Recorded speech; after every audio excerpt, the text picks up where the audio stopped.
And if you're just joining us, welcome here to the launch pad. We are at L minus 1 hour, 11 minutes, and counting till launch. And we have had a go for propellant loading. The fuel farm is being spooled up, the lines are being chilled, and propellant will soon begin loading on to Super Heavy Booster and the ship ahead of launch.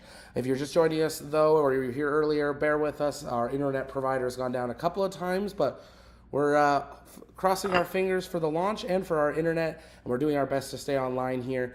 We have backups to record everything, so if worst case, but stay with us as we continue to monitor today's launch. We were looking outside here. We'll look again for a moment. That is our incredible crew of TLP rocket chasers out here in Port Isabel, ready to capture today's flight, getting some pictures as propellant loading gets underway.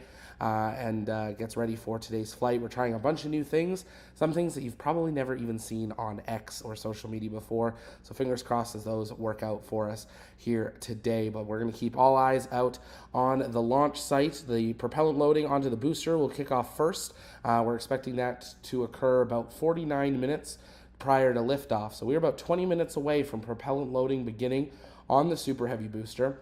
I'm going to do my best to keep commentary updates coming through today's broadcast, but we're also going to try not to push our internet. I would rather you guys have feed and miss my commentary than than have commentary and we have other issues. So we're going to do our best to navigate with the punches. I appreciate you guys rolling with us. It is the first time we have been live from here since Flight 1. A lot's changed. We've expanded, as you can see, our team and our production. So we're rolling with those punches, and we appreciate your guys' support. SpaceX is planning to go live at that 40-minute mark. We will patch them in as well, so you'll be able to listen in on their count. But taking a look at that flight timeline, we now have that official go for propellant loading. The liquid methane will actually begin loading on the ship first at 49 minutes 50 seconds into flight. That'll be followed 30 seconds later by liquid oxygen load onto the ship. The booster will begin propellant loading of its liquid methane at 41 minutes 15 seconds to launch, with LOX load beginning 35 minutes 39 seconds to launch. Fueling is going to run all the way to that 3-minute to liftoff mark. Engine chill begins at that 20-minute mark, so lots of milestones for us to be following along as we continue towards this liftoff here this afternoon. As always, if you guys have questions, you can send those in the chat by tagging us at the launch pad. We'll work on answering those live. We're going to keep our rocket chaser reaction camera up there so you can see our crew getting ready out on the balcony, ready for today's flight, but keeping those big cameras fixed on the booster and the ship. And we'll be moving the one in the top left around, trying to take a look at some of those frost lines as they develop over the next hour and 8 minutes until liftoff. It is a beautiful, clear day. With them confirming that they are into prop load, that also does mean we are more locking in to a liftoff time of that 4 p.m. local time target. They are able to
And if you are just joining us, welcome here to the launch pad. We are at L 39 minutes, 24 seconds and counting. And one of those moments we've been waiting for that shows us that we are going for a launch attempt here today.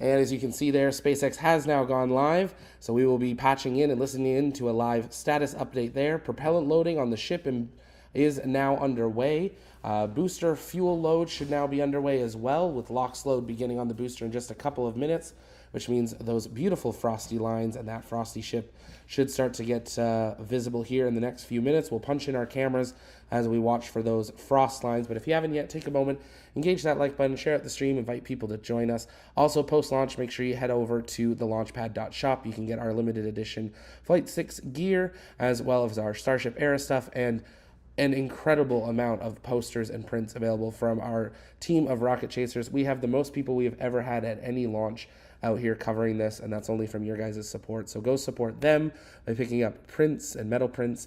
So definitely check that out. More prints will come available over the next couple of days as well. L minus 38 minutes, 8 seconds and counting, waiting for that booster LOX load to begin. But we have liquid methane and liquid oxygen now being loaded onto ship 31 as they get ready for flight.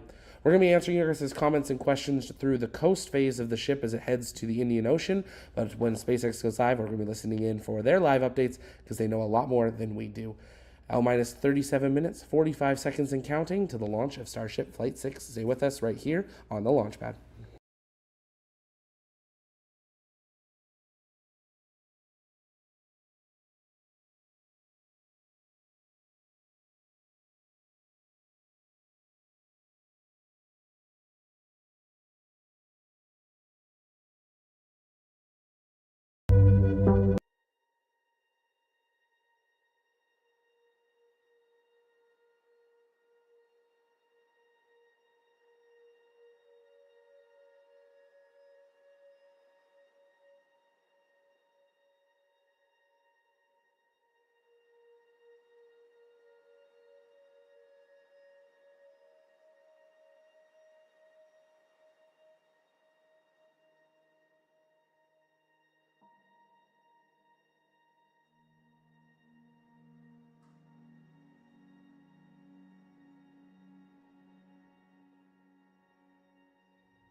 Afternoon and welcome to the 6th flight test of Starship. It is currently 3:25 p.m. Central Time at Starbase, Texas, and it has been just 40 days since our last launch of the world's biggest rocket. We're targeting our first afternoon Starship liftoff just 34 minutes from now, and that will occur at 4 p.m. Central Time. Now, this timing will bring us daylight views of the ship splashing down on the other side of the world. I'm Kate Tice, Senior Quality Systems Engineering Manager here at SpaceX. And I'm Jesse Anderson, a Senior Structures Engineering Manager, and we are joining you live from SpaceX Hawthorne. On Flight 5, we promised you maximum excitement, and Starship delivered in what had to be one of the most memorable moments in my time here at SpaceX. Same. Like so many of you, we were in utter shock as we watched that historic booster catch unfold, and we're back today to try and do it all over again. As Kate mentioned, it's been just over a month since Flight 5, making this our quickest turnaround yet between Starship flight tests. Our ultimate goal is to get that turnaround time down to hours. Following Flight 5, the SpaceX team went to work, immediately implementing lessons learned into the vehicle and tower's hardware and software systems for Flight 6. This is what rapid iteration looks like. We gather real data from these test flights and turn around and fly again as soon as possible. This is the process that is bringing us the rapidly reusable Starship that will soon be taking us to the Moon and Mars. Flight 5 proved that we can safely bring the booster back to the launch tower, which is a key factor in driving rapid reusability, and land ship with a high-precision splashdown in the Indian Ocean. We'll be taking you through today's test objectives in just a moment, but first, let's check in with Dan, who is on the ground just a few miles from the pad at Starbase with the best views. How's it going, Dan? Hey, Jesse, it's going fantastic. I got a couple hundred of my best friends out here ready to watch this launch and hopefully another catch today. But welcome everybody back to Starbase for another Starship launch. I'm Dan Hewitt. Got Launch Control Center right behind me, tower just about 6 miles over that shoulder. It has been a pretty quiet countdown. Not a lot of chatter on the loops right now as we are into prop load, and we are counting down to the very top of our window at 4 p.m. Central Time, so just about 32 minutes from now. Right now, the range is projected to be clear by then. We've got our assets out there making sure land, air, sea, everything around the launch pad and then our flight path are clear before we give the final go to liftoff today.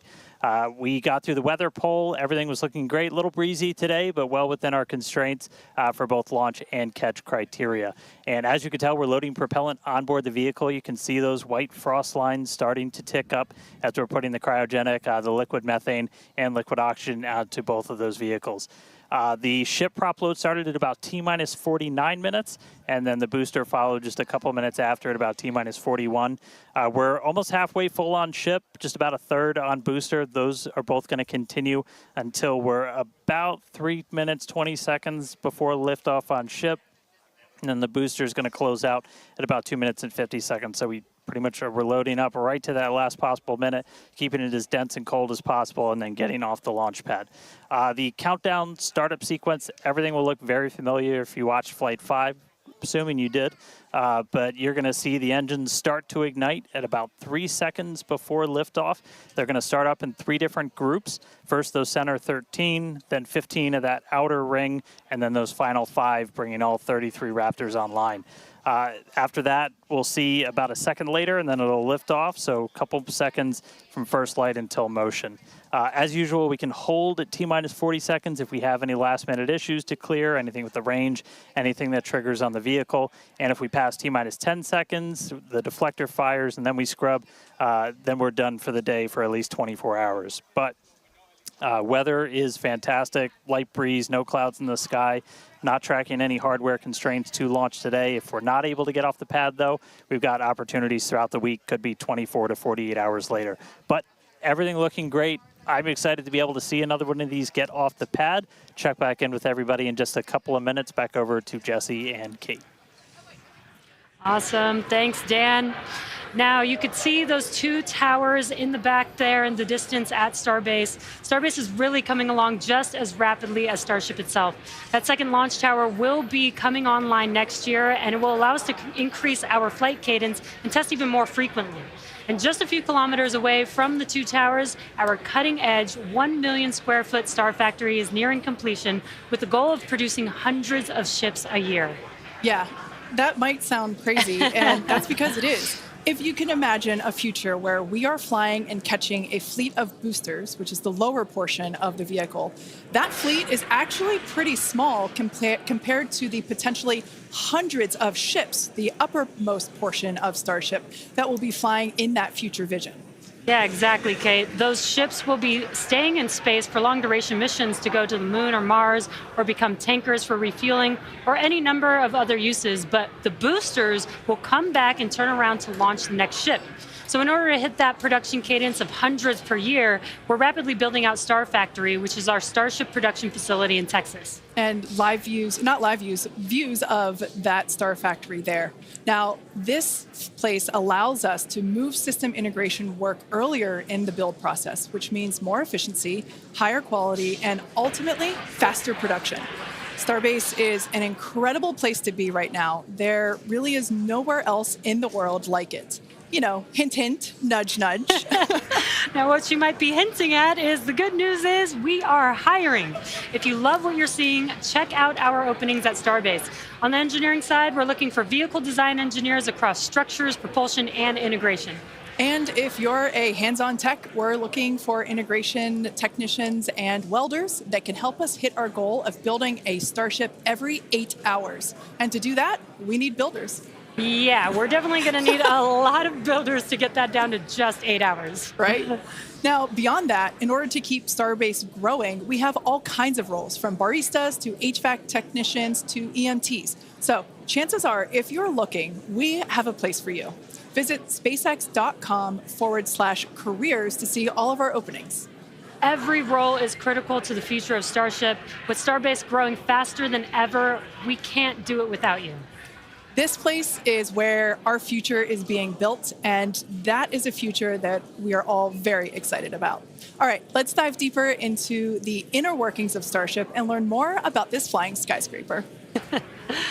Starship features two major parts: the ship, which has 6 Raptor engines, and the Super Heavy booster, which has 33 Raptor engines. Now, just like flights 1 through 5, the current iteration of Starship is an experimental vehicle flying for development. And with a few planned upgrades, Starship will have 3 times the thrust of Saturn V at 10,000 metric tons of thrust, plus the added benefit of full reusability. Starship 2 will be capable of carrying more than 100 tons to orbit, and Starship 3 will be able to lift more than 200 tons to orbit. Now, the amount of mass we're able to launch per rocket is crucial to creating a self-sustaining city on Mars. Exactly. And speaking of launch mass, we should probably acknowledge the banana in the room and our today's secret payload. Okay, so 2 things here. The first is, remember on Flight 5, we had a giant Mechazilla decal where the banana is today. And there you can see that on your screen. Now, that decal is 3 feet tall, which might be hard to tell looking at it on the ship right there, which is why we have a full-scale reproduction of that decal here with us so that you can see the size compared to humans. Yeah, it is bigger than you think it is. Like Jesse said, it's 3 feet high, and this is full scale, just like the one that was on Flight 5. Now, it is hard to follow Mechazilla, but I do have one better. Bananas have been used for quick visual comparisons for quite some time, and our teammates thought it was time to bring the venerated yellow fruit to Starship. Today, we're flying Starship's first ever physical payload, which is, as you might have guessed, is a banana. That's a live view inside Starship, and if you look closely, you can see our stuffed banana payload, which is doubling as today's zero gravity or zero-G indicator. And while this payload will remain inside the vehicle at all times and will not be deployed today, it did give us a chance to do a test run of payload approval processes with the FAA. And that's something that we're hoping to do next year if we start flying our first Starlink satellites on Starship. Godspeed, banana. Some additional size for context. You can see on your screen a Starlink Mini next to a banana for scale. And to get an even better sense of how big Starship is, let's take the average size banana next to the average size human, which is about 2 meters high. Towering over our average human is the length of the Millennium Falcon, which comes in at 35 meters. Our Falcon 9 rocket with the payload fairing attached is double the size of the Millennium Falcon at 70 meters, and nearly twice the size of that is the fully integrated Starship at 121 meters tall. The ship is about 50 meters, and the Super Heavy booster alone stands 71 meters tall. And we do have plans to make the ship and booster even taller in the future. And yeah, it might be hard to imagine that because it's pretty big already. Now, Starship's first stage has a diameter roughly 2.5 times that of Falcon 9. And as you can see on your screen, with 33 much larger Raptor engines. I love this view. This is looking up at the aft end of Starship there at the engine bay. Now, moving up the rocket, the ship features 6 Raptor engines, 3 sea levels and 3 vacuum engines, which are optimized to operate in the vacuum of space. The ship is designed for vertical takeoff and landing on any hard surface, like the surface of the moon, for example. This ship is also outfitted with 4 flaps to help aerodynamically control the vehicle's attitude during atmospheric flight and enable a precision landing. To reach full reusability, the ship must survive re-entry not just once, but multiple times. It took the teams at SpaceX about 3 years to develop the heat shield on Starship, and development for improvements is still ongoing. The ship's heat shield is composed of thousands of hexagonal ceramic tiles designed to insulate the vehicle during atmospheric entry, where temperatures can be as high as 2,600 degrees Fahrenheit or over 1,400 degrees Celsius. The tiles are something we iterate on every flight test as we build towards a heat shield requiring no refurbishment between flights to unlock rapid reuse.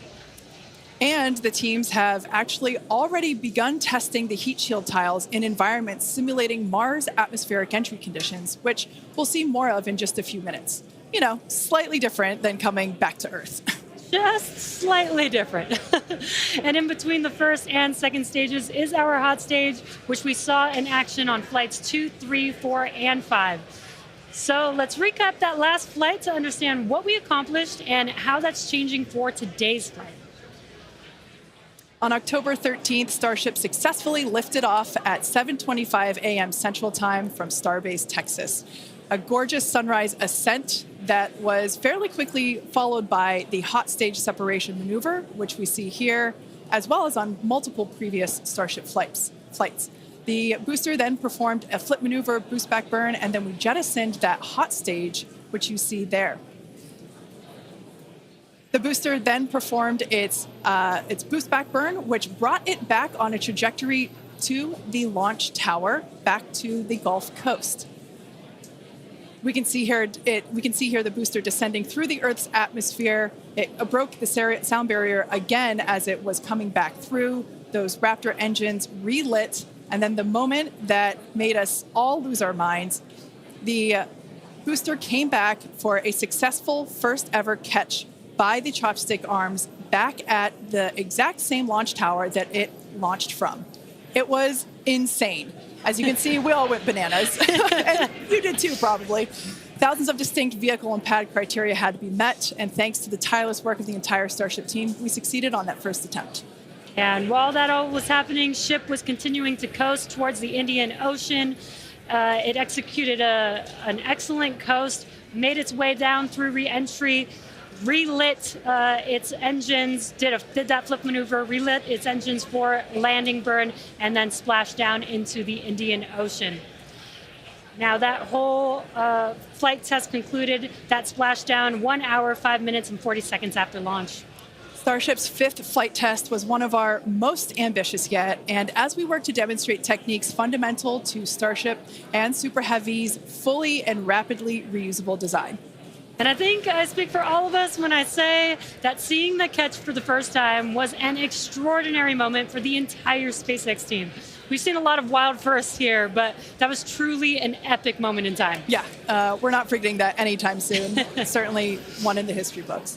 Now, today's mission profile is very similar to Flight 5, but there are some differences that we've incorporated as we prepare for future reuse.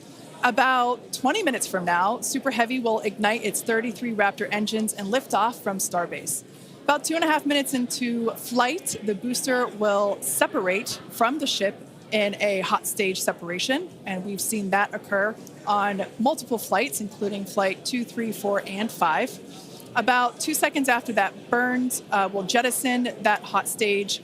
The booster will perform its flip and boost back maneuver. And we will once again look to return the booster to the launch site for a catch by the tower's chopstick arms. And once again, we will only attempt that if both the booster and tower are healthy after launch. We were successful last time, but we should emphasize that this process is still very new.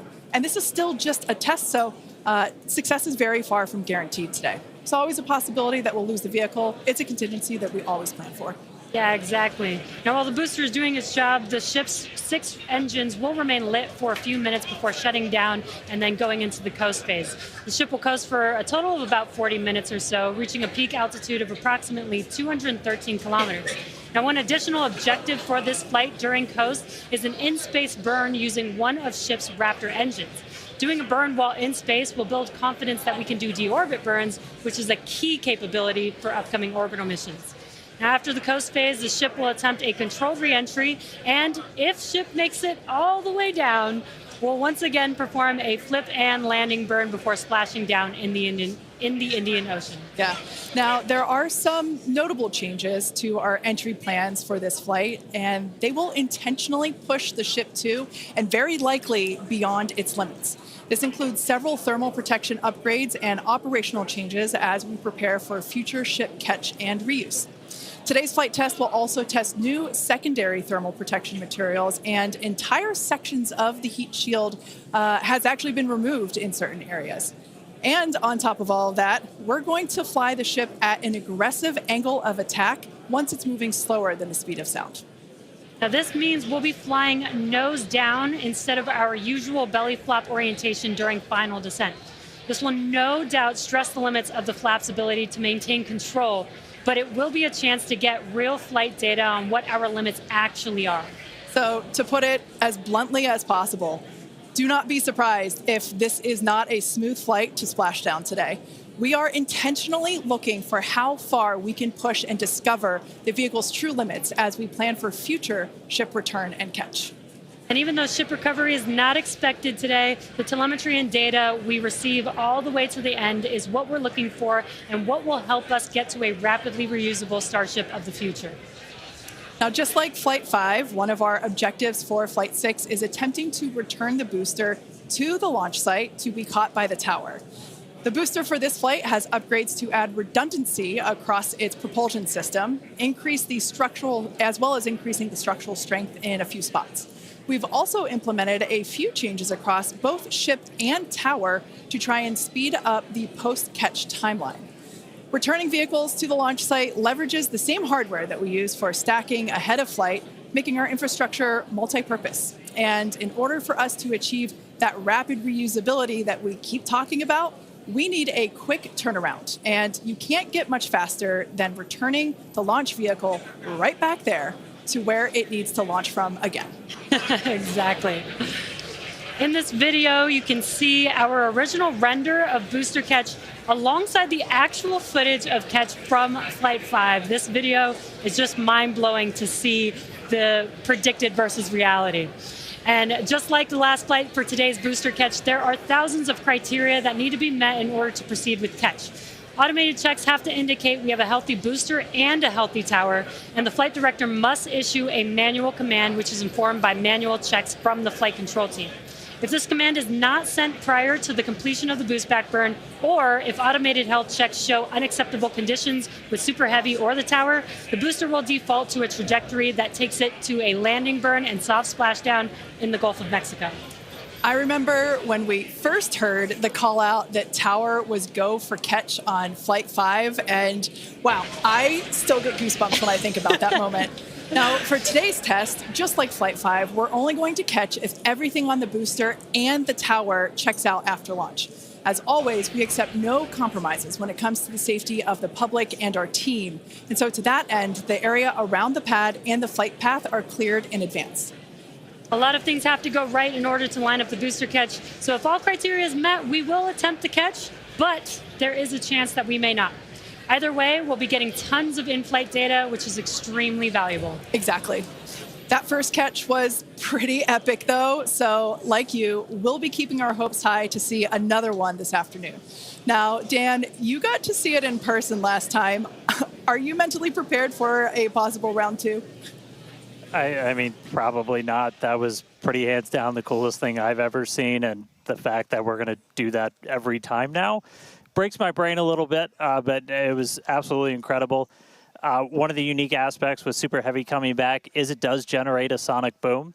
This is something commonly associated with reusable spacecraft. It's coming in faster than the speed of sound and then slowing down. It creates that pressure wave that builds up, and then when it reaches you on the ground, that rapid change in pressure is that quick thunderclap sound that you hear. Now, generally, the only effect is that thunderclap sound, but if you're not expecting it, it's definitely going to get your attention, and we were able to hear it last time.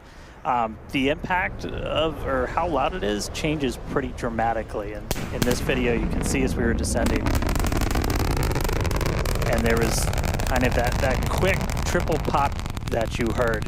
Now, that was picked up from closer to the pad. Most people at our distance and further away, you're only going to hear one or two as they're happening kind of so on top of each other that it might just sound like one big bang. But as I said, that's something that's only associated with spacecraft being reused. We hear it with Falcon 9. We heard it during Shuttle, and looking forward to hopefully hearing it today. Just a quick status check, though. We're about 85% full on ship, almost 2/3 of the way full on booster, continuing to count down about 13.5 minutes, a little under that, until we lift off today. But still looking good. I'll check back in with you guys in a few minutes. Back over to Jesse and Kate. Thanks, Dan. Yeah, I think Dan said it really well when it really does hurt the brain to think that this is going to be the norm, that this is just the beginning. Every one of these flights is a step closer to a fully operational Starship that will take us beyond Earth orbit. And with our pace of rapid iteration here, the Moon and Mars are not nearly as far in the future as you may think. In fact, we're planning to send Starships to Mars as soon as 2026. Which is when the next Mars transfer window opens, which is under 2 years from now. Now, you might be familiar with the Starlink logo, which you see there on your screen. It's an iconic representation of the Mars transfer orbit, also called the home and transfer orbit. This transfer window, or the time between the time when Earth and Mars are closest to each other, opens every 26 months and is only open for about 2 to 3 months at a time for a vehicle with Starship's power. Lining up a launch to Mars is similar to how we launched to the International Space Station, where we timed the launches to match the station's orbit. If we didn't do this, we would need more propellant and more time to get there. So the first opportunity we have to fly Starships to Mars, we plan to go for it. These first flight tests to Mars will be uncrewed and will test the reliability of landing in tech. If those landings go well, the first crewed flights will soon follow after that. Right now, our flight tests are focused on proving out reusability of both Super Heavy and Starship. In 2025, we'll continue that focus while also potentially flying our first Starlink missions and demonstrate capabilities central to our role in taking astronauts to the moon as part of NASA's Artemis program. Starship will be used to land astronauts on the lunar surface on NASA's Artemis 3 mission, which will put the first humans on the moon since 1972. One key capability will be the ability to refuel Starship on orbit, which you can see there on your screen, with a Starship prop tanker docked with a fuel depot. Next year, we're planning to test this capability by launching 2 Starships and having them meet up to transfer tons of cryogenic propellants. Now, when the time comes to land on the moon, Starship will link up with NASA's Orion spacecraft in lunar orbit, where astronauts will transfer over for their descent. Now, once on the lunar surface, they'll ride the elevator down in their Axiom EMU spacesuits from Axiom Space and leave the first footprints on the moon in more than half a century, kickstarting humanity's mission to establish a sustainable presence there. And coming soon to a moon base alpha near you, Starship Enterprise Edition. That is so exciting, and all the advancements that are going to come in order to enable all of that. Now, our rapid iterative development approach has been the basis for all of SpaceX's major innovative advancements, including Falcon, Dragon, and Starlink. Today, we're testing hardware and systems, and we need to know how they perform under the most extreme conditions. And what's more extreme than the flight environment? We'd much rather find the bugs and limits now during testing than later on when there's more on the line. And to reiterate, while we do determine an acceptable level of technical risk on our vehicle and pad to learn as fast as possible, we accept no compromises when it comes to the safety of the public or our team. So all that to say, this is only the 6th of many future flight tests of Starship before it becomes fully operational. And we tend to do our testing out in the open, just like today. And that means people sometimes see when our hardware doesn't perform as we planned during that testing. And that's okay, because this is exactly what we are testing for, to physically see if hardware performance matches what we expect it to do or not. Even more with today's test flight, where we're purposefully pushing the ship beyond its limits. Starship development is also being aided by Starlink space-based connectivity. You might remember the Starlink panels that are incorporated into Starship, and you can see them there on your screen, those rectangular panels on Starship's nose cone. Starlink brings us the epic views in space and on re-entry, and also helps deliver us critical flight data engineers need to continue development. Yeah, Starlink continues to help us push the limits in space in the short term by providing great views and real-time data on our next few flights, particularly through re-entry, which spaceflight veterans know that is historically a period of blackout for all communications within spaceflight. Outside of Starship, Starlink has helped people across the globe, particularly in rural and remote areas that have been underserved by traditional broadband internet. Yeah, and soon, Starship will deploy our next generation Starlink satellites, which will continue to increase our capability to connect even more people with high-speed internet all around the world and beyond. Now, as we continue to prepare for our next several flight tests, we recently performed a cryo-proof test of the Starship for Flight 7, our first operation with the vehicle debuting a number of major milestones. The ship has been stretched to make room for larger propellant tanks, increasing the propellant capacity from 1,200 tons to 1,500 tons. The forward flaps also got a redesign. They have shrunk in size and they also shifted in location, and both of these things will help better protect them during entry heating while still providing control. There's also a wide range of upgrades that will make the vehicle more reliable, adding redundancy to and the ability to operate for longer durations in space. One unique aspect of a trip to Mars are the different conditions ship will see when entering the Martian atmosphere.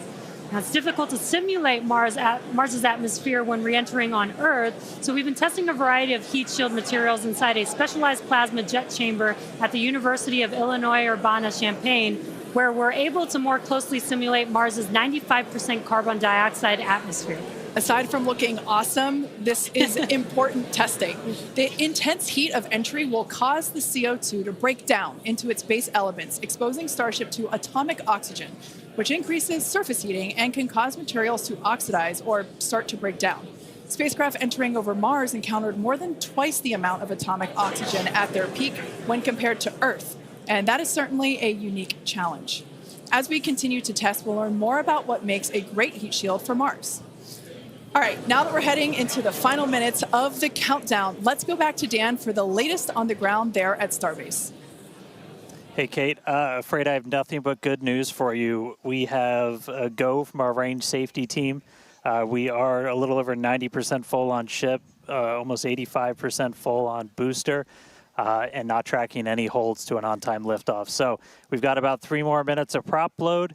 As long as the range stays clear, we don't trip any other holds, we might blow right past that T-minus 40-second mark and lift off right at the top of our window at 4 p.m. Central. So toss it back to you guys one more time, but fun part about to start, we are, a little under 6 minutes away from launch.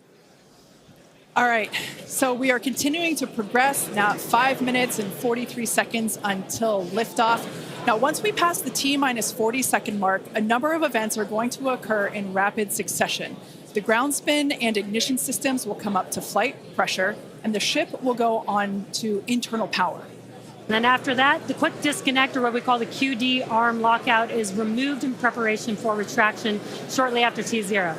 And once we pass the T-minus 40-second mark, we still have the ability to recycle the count under certain conditions back to T-minus 40 seconds, and then hold there to assess what happened and if we can proceed again to T0. Exactly. However, once the water for the deflector system begins flowing at T-minus 10 seconds, any issue after that would be an automatic scrub for the day, as the teams would need to refill the deflector's water tanks as well as the propellant storage tanks over at the tank farm before we're able to make another attempt. Now, it is just so unbelievable that it's just been only a little over a month, and we are just a few minutes away from Flight 6. The crowd here is building up.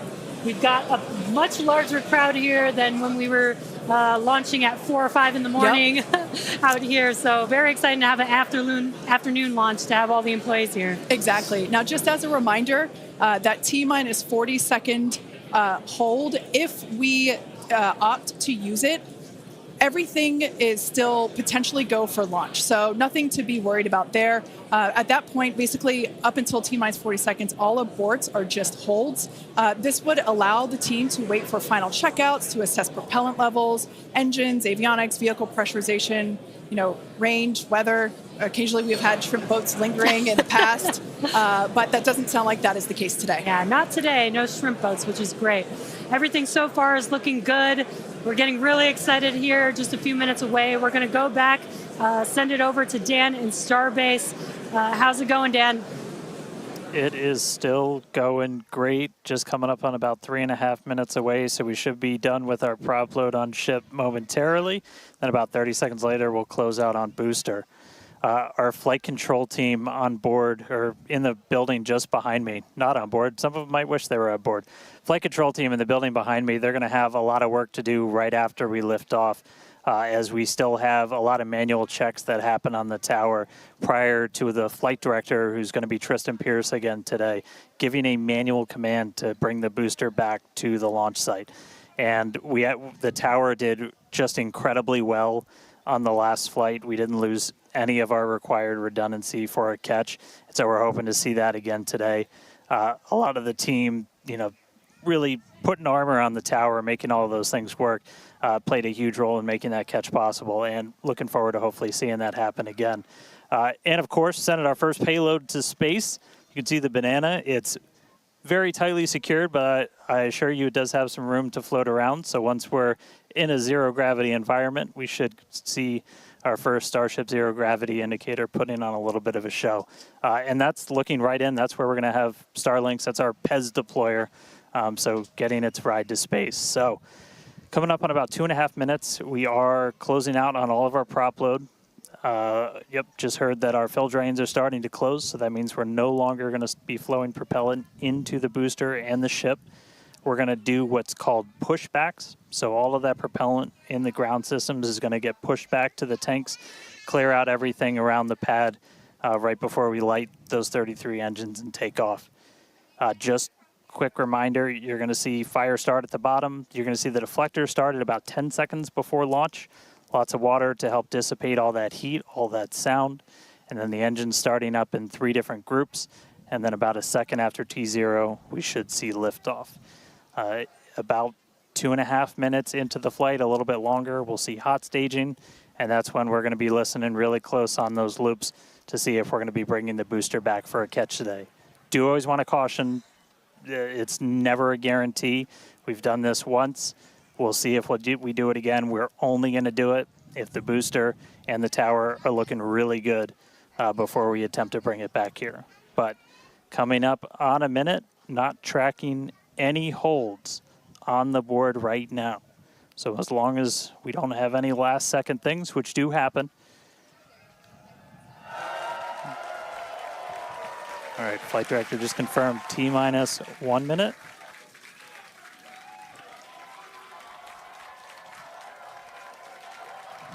Key moment to look at in 10 seconds, that T-minus 40.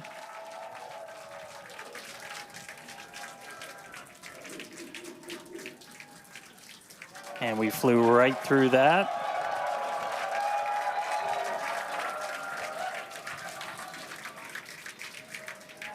Flight directors go for launch. All right, we're now T-minus 20 seconds until liftoff of Starship Flight 6. This will mark our second attempt to catch the Super Heavy booster at the launch tower, as well as 10, 9, 8, 7, 6, 5, 4, 3, 2, 1. 4, 3, 2, 1. Detect liftoff.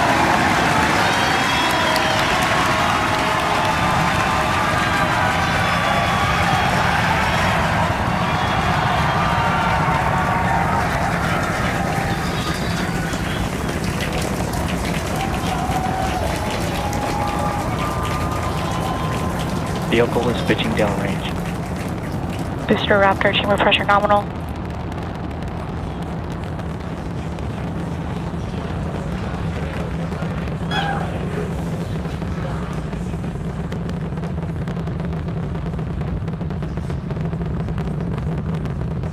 Booster and ship, avionics, power, and telemetry nominal.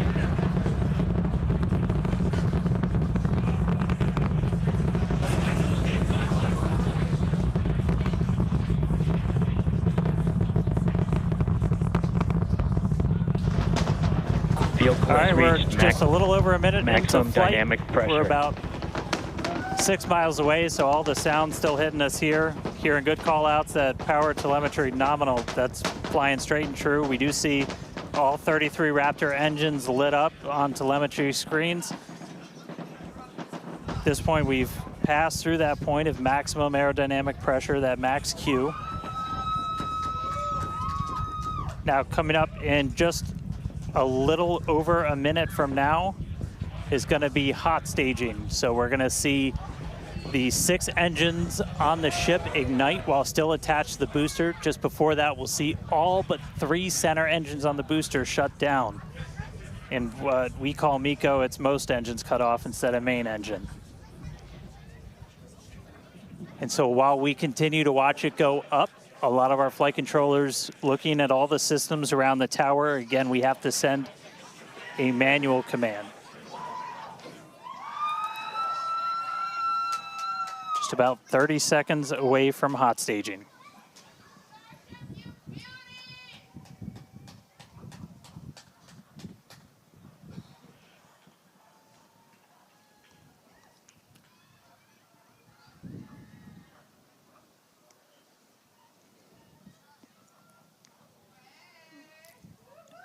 And we heard the tower is go for catch. Booster engine cut off. The return flag is set for true. Ship engine start up. Stage separation. All right, hot staging confirmed. 6 out of 6 lit on the ship. Booster boost back going. We heard that we are go for catch. Kate, Jesse, take at the views. Hopefully I got a booster coming home real soon. Wow, from our view here, Dan, great views of planet Earth behind that super heavy booster. Right now it is performing the Ship boost back burn. nominal. Good news there, telling us that the pressures inside the ship are good. That is the second stage, or the upper portion of the vehicle. Follow along with the telemetry on the bottom of your screen. Yeah, booster is currently, super heavy, is currently in its boost back burn. This boost back burn. Avionics, power, and telemetry nominal. This boost back burn lasts just a little bit over a minute, so we've got a little, approximately 30 seconds left. We've had shutdown of that boost back burn. Up next will be hot stage jettison. The view from the camera on the left, or from the booster on the left-hand side of your screen, and then tracking cam there on the right-hand side of your screen. We'll see those grid fins. Booster offshore divert. And we can also see that the hot stage has been jettisoned. Yes, visual confirmation of that there on your screen, which is great. Now the next... Starship is following a nominal trajectory. The next step for booster is going into that landing burn. Again, it'll light up 13 of those engines and then pare down to 3 engines right before booster catch. All right, now just real quick, we did hear the call out, booster offshore divert. Unfortunately, that means that we are no-go for the catch. As we said before, both the tower and the vehicle, as well as the operators on console, have been actively evaluating the commit criteria for that return to the launch tower. And unfortunately, we did not have a pass on those commit criteria. So we are no-go for tower catch. And we did mention that we're constantly evaluating the criteria for catch. There's a lot of things that need to go well in order to line that up. Unfortunately, today we will forego booster catch today. But what you're seeing on your screen is ship currently making its way towards the Indian Ocean, still looking good so far. Exactly. So views there of the booster on the left-hand side of your screen, views of the ship on the right-hand side of your screen. Now, we've said before that it was not guaranteed that we would be able to make a tower catch today. So while we were hoping for it, like we said, it was pretty epic on attempt 1, but the safety of the teams and the public and the pad itself are paramount. So we are accepting no compromises in any of those areas. Exactly, and we're still going to get a lot of good flight data with booster even, but especially with ship. Again, we have an additional objective today to do an in-space relight of a Raptor engine, which again will help us set us up for being able to do deorbit burns, which is ship chamber pressure is nominal. Which is important for orbital flights. And what you're seeing on your screen is a view from Super Heavy as it's making its way back down to Earth. Yeah, once again, we are attempting an offshore landing of the Super Heavy booster. So we have seen this before, and it is still very fun to watch, watching it come down for a soft splashdown off the Gulf Coast of Texas. We can see it there re-entering. We saw earlier those grid fins. There are 4 hypersonic grid fins. Oh, we can see that the landing burn has begun on the Super Heavy booster. And same pattern, 13 engines will light, gone down to 3 just as we expected. And what an incredible view of splashdown that we got today of Super Heavy. Yeah, I'm sure the buoy cam views will be pretty awesome once again. So we'd like to confirm a water landing once again for the Super Heavy booster. Congrats to the SpaceX team for making that milestone as well. Now, ship continues to look good. We can see that it is, while all of that was happening, the crowd here in Hawthorne continuing to react to all these amazing views that we're getting. The next milestone is Starship is in terminal guidance.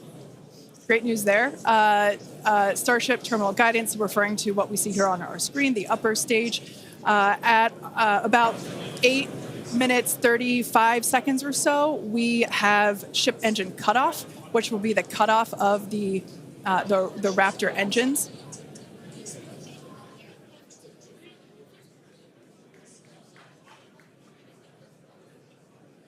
We can see on our screen ship giving us some incredible views brought to us by Starlink. This view is also very interesting because we can see basically the receding tile line that we referred to earlier, where we mentioned we have removed a number of heat shield tiles in order to test out and push the envelope on the ship and demonstrate what its capabilities are. Ship engine cutoff. And there we just heard call out for SECO, ship engine cutoff. Great news there. Everything continuing to look awesome for ship. Full view looking aft on ship here. Ship FTS is saved. Nominal orbit insertion. There's that call out we were waiting for. Confirmation of good orbital insertion for ship today. It has been a very exciting afternoon so far.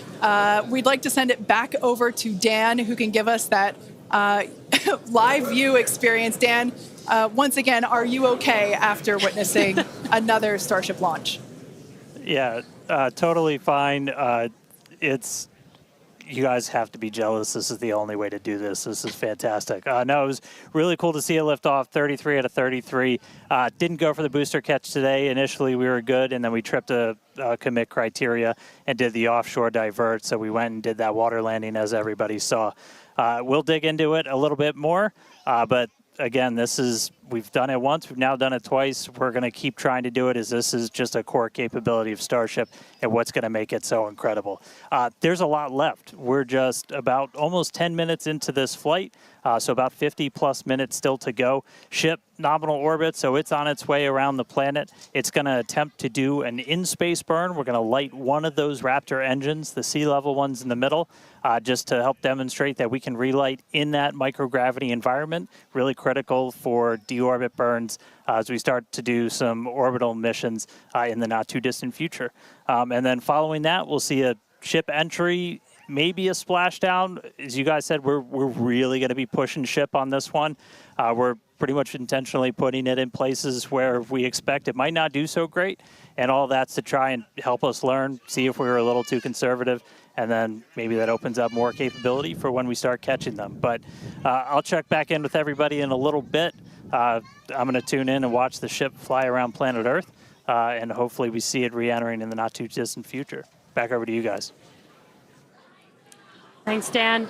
Development testing, by definition, is unpredictable, which we saw with super heavy splashing down in the Gulf of Mexico today, but that is exactly why we test. As is standard for these tests, the area around the pad and along the flight path was cleared prior to launch, and we expect the road and beach to remain closed until further notice. Yeah, testing development flight hardware in a flight environment is what enables our teams to quickly learn and execute design changes and hardware upgrades to improve the probability of success in the future. Please do not attempt to approach the booster in the water for your safety as well as for that of our team that will be working on recovery. Now, we are going to continue, though. The mission is not done. Exactly. The mission's not over. Ship is still coasting. But it has been nonstop since liftoff, and with the booster having completed its job for the day, we are going to take a short break for the next 35 minutes or so while ship continues to coast before re-entry. Now, as with previous flights, Starlink may enable us to talk to the ship through re-entry with no communication blackout. Now, we are still testing Starlink during this phase of flight, so nothing is completely certain. Yeah, so if we do have views, we will be sure to bring those to you live. And of course, one of those views include that of our, as we said before, surprise payload, the Banana. And we are looking forward to it. So we're going to come back in a few minutes, around T plus 35 minutes. Exactly. Views or no views, we'll see you back here at T plus 40 minutes for our coverage of Starship's re-entry, flip maneuver, landing burn, and hopefully see a splashdown.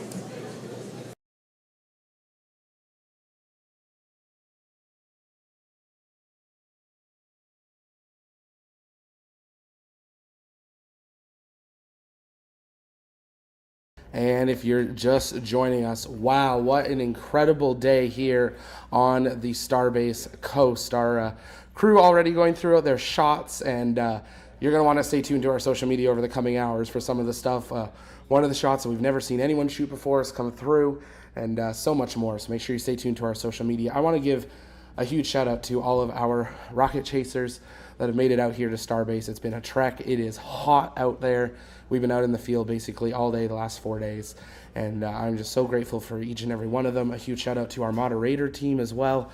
I'll run through names a little bit later in the stream, but for you guys stationed literally around the world, helping keep the chat going and keeping timelines on board, that it means the world.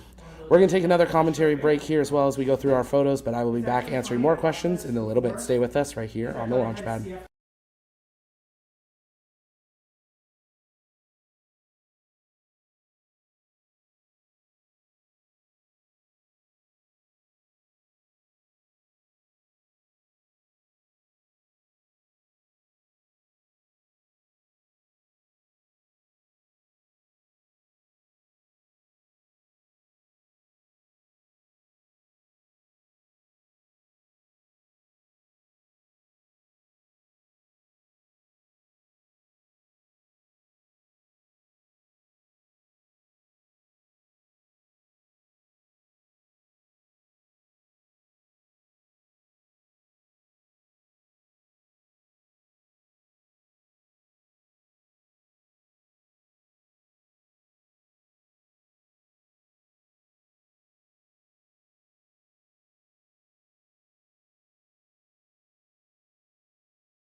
burn. Today we'll be using them for that as well. So we should be coming up in just about the next minute. Should be under a minute now away from that expected ship burn. And again, we've relit Raptors pretty frequently.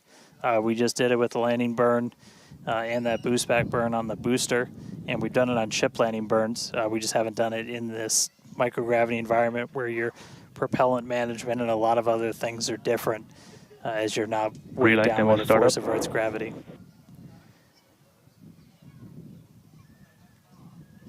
And just heard the call out for startup.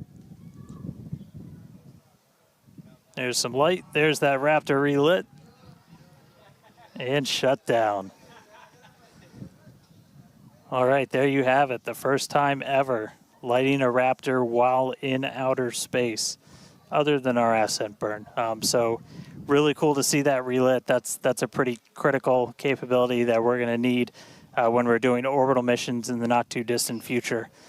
So check another one off. That was a really cool. That was an objective we really wanted to hit on this one, and so good to see ship knock that one out in orbit. But for now, we're going to coast for just a little bit longer, and then it'll be time for ship entry. So we'll get the usual light show as we return from hypersonic velocities.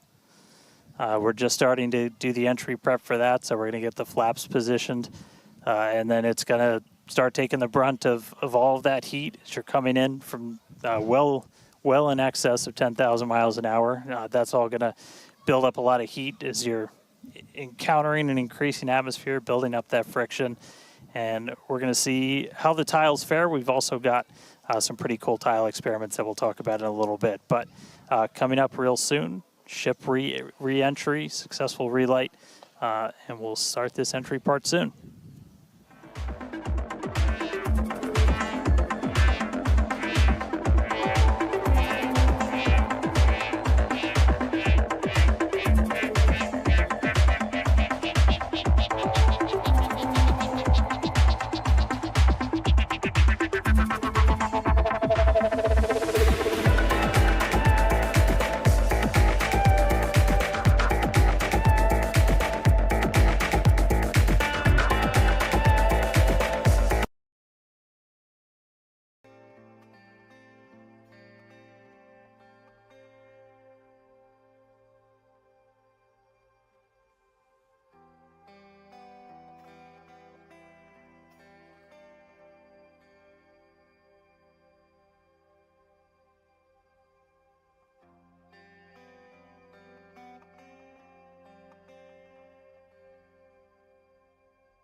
when strict criteria were not met and the Super Heavy booster executed a planned divert to a landing burn and soft splashdown in the Gulf of Mexico. Yeah, obviously we were hoping to come back to the tower, but this was a test and we knew that it was a very viable possibility. Starship is at 85 kilometers. Flaps now have control of the vehicle. All right, great news there, turning our attention over to the star of the show here, giving us these amazing views once again. We heard the call out there telling us that the Starship vehicle is now 83 kilometers above, coming up around T plus, well, now actually, the ship, as you can see, is beginning to re-enter the Earth's atmosphere. As a reminder, one of the main goals of today's flight test is for the ship to make it through the extreme heat of re-entry and to do so in a controlled manner. Now, re-entry is typically a portion of flight where we don't have communication capability with the spacecraft because it's re-entering at or around orbital velocity, which is roughly 8 kilometers per second or about 5 miles per second. Now, at those speeds, yep, pretty fast. The spacecraft is moving through the atmosphere rather quickly, and that results in friction, as we can see that starting to happen on our screen, and this creates a plasma field around the vehicle. That blanket of plasma distorts communication frequencies, so it's not uncommon to experience brief blackouts in communication.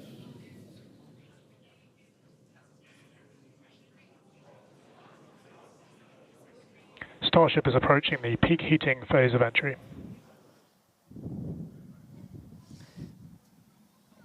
And we just heard we're getting into the peak heating phase. We're getting these views courtesy of Starlink. We've got 4 different terminals on the ship itself. It's what's really allowed us to get real-time data during what's otherwise been just a mystery box, essentially, for spacecraft design, where when you're re-entering through the atmosphere, at least getting anything in real time hasn't ever been possible before, but we're able to not just get these views, but real-time telemetry from the ship as it's coming through. Do really want to stress that we are really pushing the ship today. The heat shield is not in the same configuration as it was last flight, where we had a team of ship techs do just an otherworldly task, replacing the entire heat shield, thousands of tiles, installing a backup ablative, and that pretty much set us up to do a pinpoint landing on Flight 5. We did not do that with this one.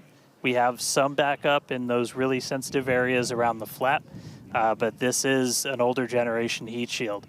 And knowing we weren't going to do that, we even went and removed some extra tiles. There are some missing tiles on the nose cone where we're testing some backups. There are some steel-covered tiles in a couple of different spots. And there's also a whole lot more steel of the ship showing. As you guys talked about, we gave it a little bit of a haircut, a couple hundred tiles trimmed off the sides, and that's where we might have catch fittings in the future. But ooh, color's starting to come in. So it looks like things are going to start heating up, Kate and Jesse.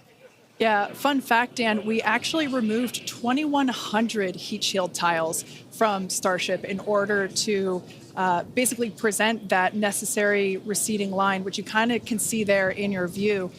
Think back to previous flights. The heat shield line came up further on the vehicle, and just like Dan said, we want to test the vehicle beyond what we think it is capable of carrying based on our simulations and calculations. So once again, to just be super plain, don't be surprised if we see some wackadoodle stuff happen here. We won't be.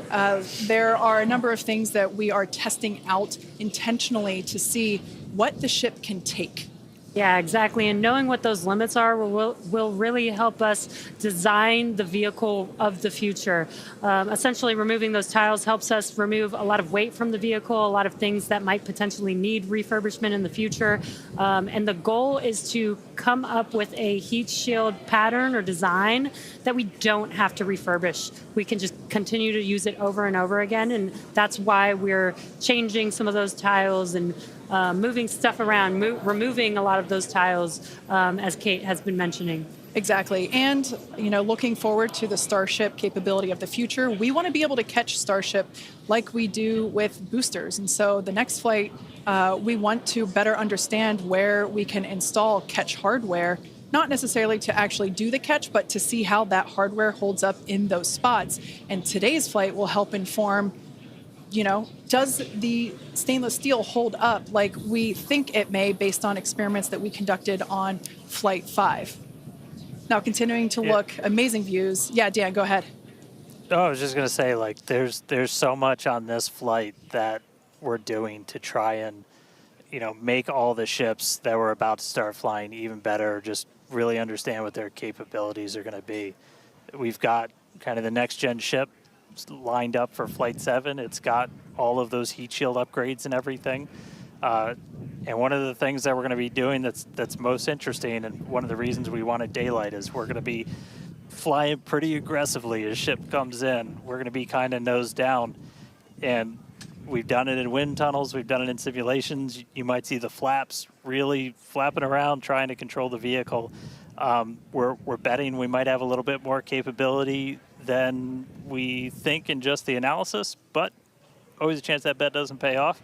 But that just helps us know what are our Starship limits. is now halfway through the peak heating phase of entry. Sweet. Halfway there. Halfway home, guys. Yeah, and if you guys, again, can follow along with the altitude and the speed of ship as it's making its way back down to Earth, bottom right-hand corner of your screen. Speed is still going really, really fast. Again, as it gets closer to Earth, we'll see that altitude drop a little bit faster. It's kind of dropping pretty slow right now.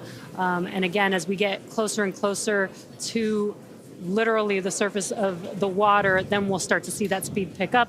And if we can make it through this re-entry, we will attempt to do that flip maneuver once again and splash down in the ocean. Exactly. Like we've been saying, we are testing beyond the perceived limits of the vehicle.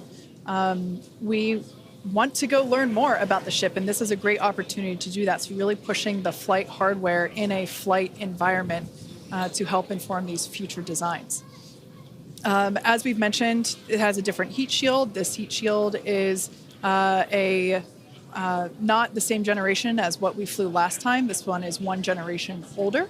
So we are also testing out new secondary thermal protection materials. So basically, if the heat shield isn't in this one spot, can this other material protect the metal is the thinking there.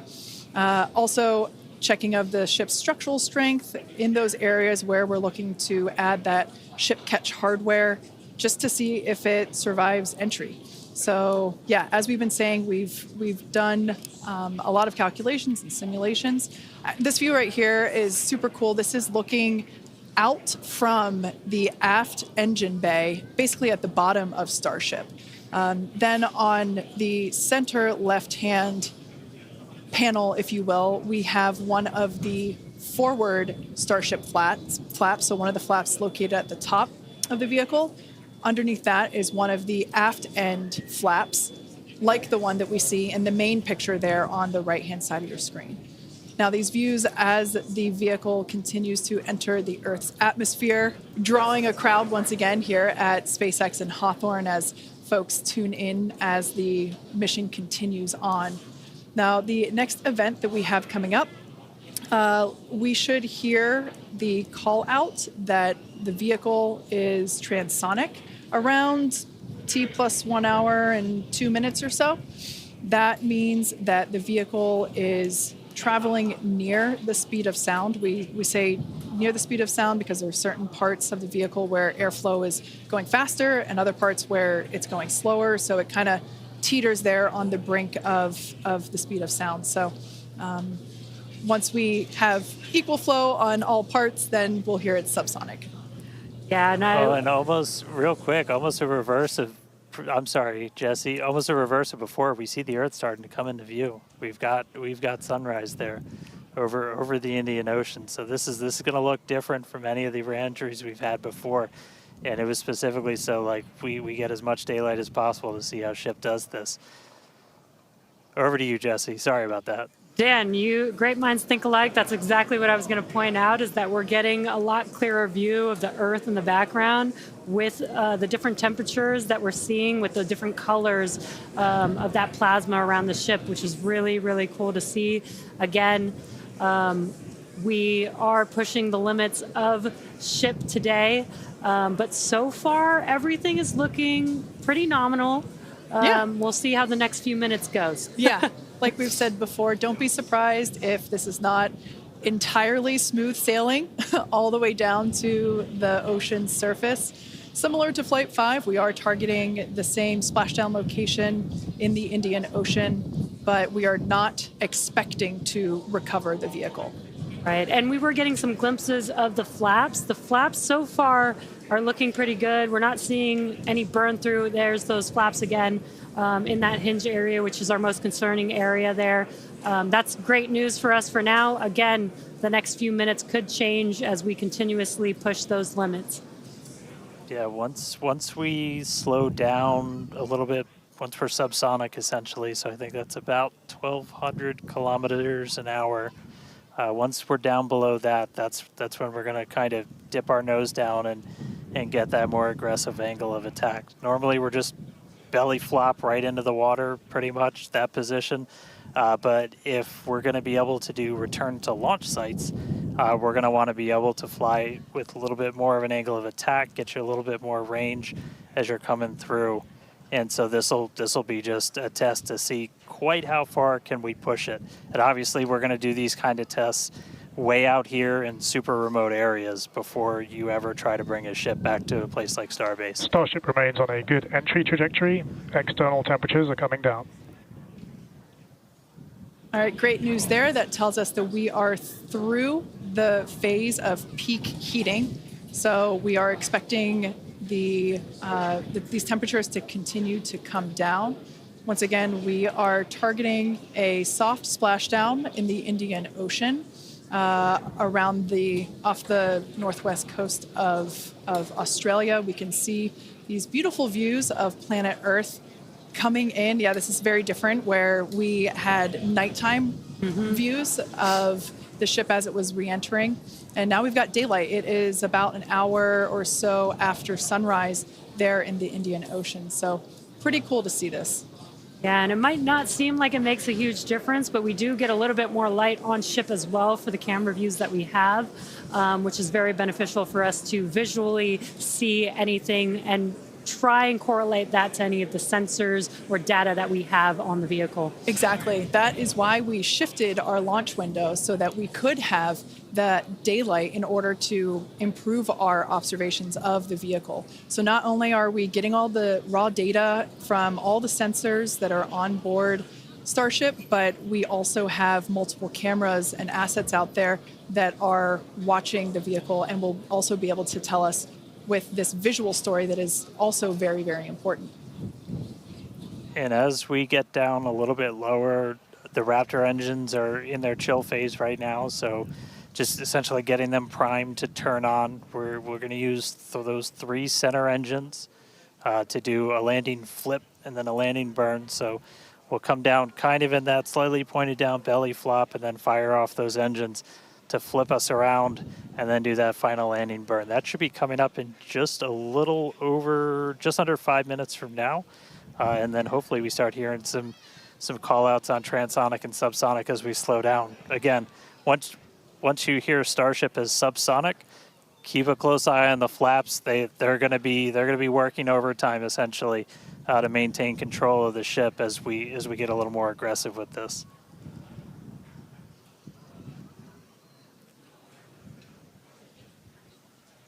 We can see that we are beginning... Starship has passed maximum entry dynamic pressure. All right, great call out there. But we can see on this view here that we do have some heating there on that looks like one of the forward flaps on Starship.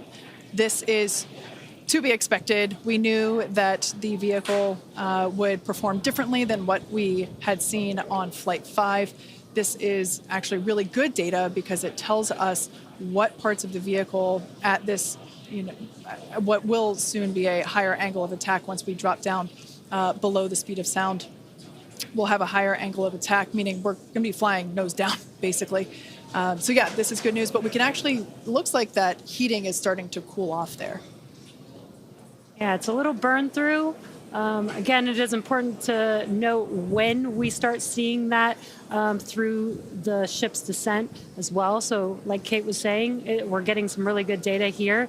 It looks like the other flaps are doing a little better than the one that has a little burn through, which is some good news. Again, constantly watching. We've got a couple minutes until we're expecting to make it all the way back down to Earth.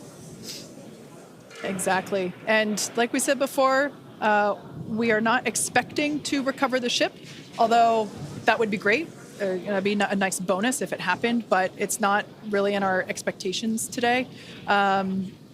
We really want to push the hardware, as we've been saying, but really the telemetry and the data and the video that we receive all the way to the end is truly what we're looking for and will help inform the future designs of this vehicle. We can see some flap movement as the camera is moving around. That's what you're seeing there is the flaps adjusting. And we have a camera on one of the flaps there this is the view that you're seeing there. And you can also see the graphic in the bottom. Starship is slowing down past Mach 1. And call outs aligning with this. You can see the orientation of the vehicle starting to change. You can follow that graphic at the bottom of your screen. Again, that is why those flaps are changing. They control the orientation of the vehicle. Yeah, there are four. Go ahead, Dan. Starship has started the subsonic belly flop, remains on a good trajectory. I was going to say this is when things will start to get a little interesting. So this is when we're moving slower than the speed of sound. You can see that nose slowly start to tip down, and we're going to try and maintain flap control the whole way. But we are just a couple minutes away from hopefully doing a landing flip and landing burn if the flaps can hold together. Yeah, this is such a cool view. This reminds me of when we first performed the belly flop maneuver on the high altitude test with serial number 8. We saw the ship come back through, and I always wondered what it looked like from the ship's perspective, and this perspective, I think, helps inform that. We will be, as Dan said, we will be dipping down a little further and really be flying nose first. This higher angle of attack, we're intentionally doing it to stress those aft flaps, and that will help inform the limits of flap control in order to collect data for future landing profiles.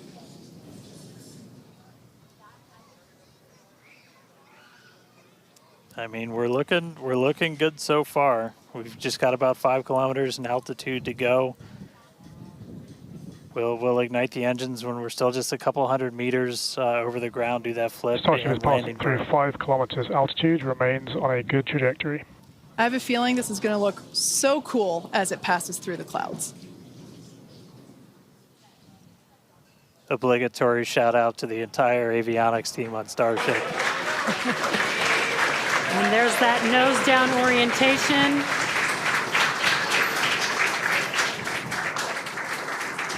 Now the Raptor engines will relight and help flip the booster back up. This is a more severe flip given the orientation. The engines will shut down prior to the water making impact, prior to the vehicle making impact with the water. Our ship is doing great so far. There's those engines relighting. What a great reorientation by Starship. Wow. All 3 down to 2 into the water. Starship is landed. Wow. And we have ship splashed down in the Indian Ocean. Some awesome buoy cam action here. Daylight views. Incredible. We really pushed the limits on shipping and made it all the way back down to Earth. I am shocked, to be honest. I think many folks are.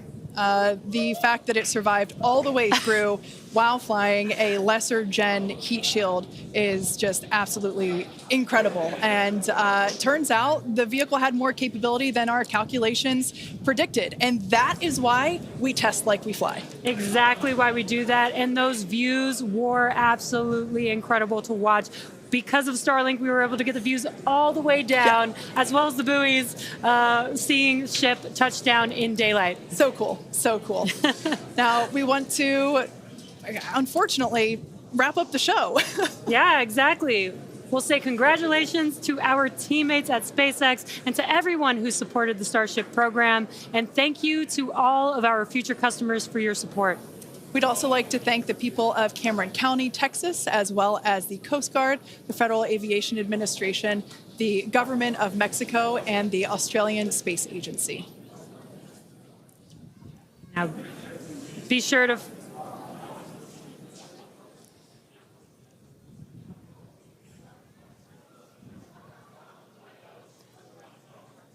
Hey guys, I could take it from here. That was just incredible to see that splashdown. As you said, thanks to everybody that took such a huge part in this. Everybody here at Starbase that's worked on this program, just really pouring your lives into it. Great to see another booster lift off. We'll catch it the next time. Great to see ship in the water. New version of ship coming soon, so a lot more exciting launches coming up real soon here from Starbase. But I'll send us out this time. We'll see you guys next time. Awesome. Thanks, Dan. Be sure to follow SpaceX on X for updates and more exciting views that we weren't able to feature on today's broadcast. I'm sure there will be plenty of those. Now, thanks to all of you for tuning in, and we'll see you next time.